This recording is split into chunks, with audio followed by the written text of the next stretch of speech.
All right, my name is Gavin Emmons, and I work at Pinnacles National Park here as a wildlife biologist, predominantly with raptors and with the condor program. So for the period of about January to June or July, I run the raptor monitoring program, and then for the rest of the year, I assist with the condor recovery program, particularly for nest entries, condor handlings, and just general tracking.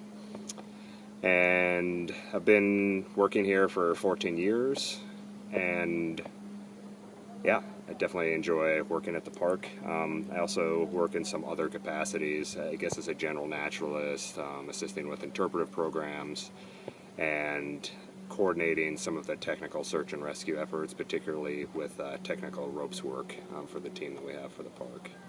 And yeah, the park here is definitely a popular draw for visitors, particularly from the San Francisco Bay Area, but also nationally and internationally. It's the newest national park in the national park system in the States. Prior to that, it was a national monument and was in that capacity since 1908.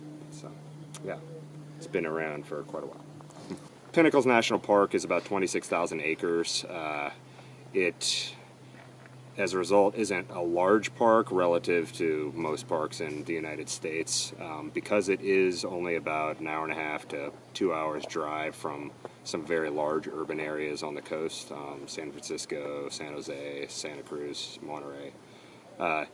It does have the challenges of potentially having too many people, sort of the loving it to death phenomenon. Especially since we've become a national park, it's gotten on the radar of more people as a result. So we do have some potential challenges of just too many people leading to trail degradation and resource degradation, not enough parking for people. Most people come on the weekends, and that's when we see the huge influx of visitors. Certainly most visitors are excited to come here and enjoy the beauty of the place, so it's not like they're doing it purposely. It's just when you have too many people, it can create that pressure. I guess specific to what I'm doing with raptor monitoring during the breeding season, I try to manage and I guess manage the balance between resource protection, so raptors that are breeding, as opposed to access to the park for visitors, particularly climbers and off-trail hikers. So we try to, I guess, engage that balance by having advisories or voluntary closures to keep people out of certain areas, and it helps that I'm a climber and that I've been here for 14 years and engage regularly with the local climbing community. And yeah, the closures are also always open to updates depending on what the raptors are doing, and climbers and local hikers certainly appreciate that. They're not static. So if certain cliff faces are not occupied in a given season, then I can open up areas, or we can have partial closure. So it's definitely fluid and open to conditions on the ground in a given season. And then with the condor program, there are multiple challenges with that. But I think predominantly some of the challenges just that deal with outreach and dealing with trying to educate people about the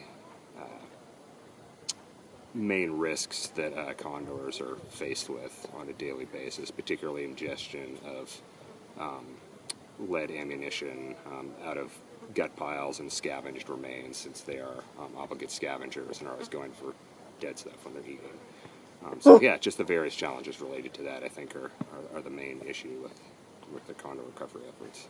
How does nature inspire me? Wow. I mean, I think just being out here every day, I feel inspired, and I certainly wouldn't continue to do this type of work if I didn't feel inspired by the beauty of these places. I've felt for most of my life that being in national parks, being in kind of remote areas, is really centering for me.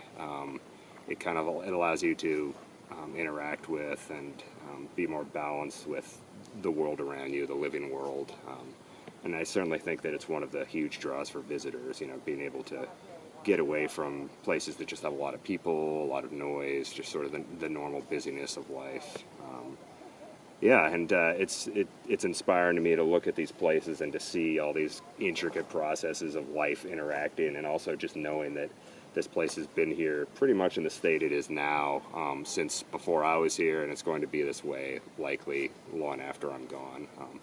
And that kind of sense of permanence or stability of a place that hopefully I can contribute to the protection of with my efforts is really affirming and inspiring for me.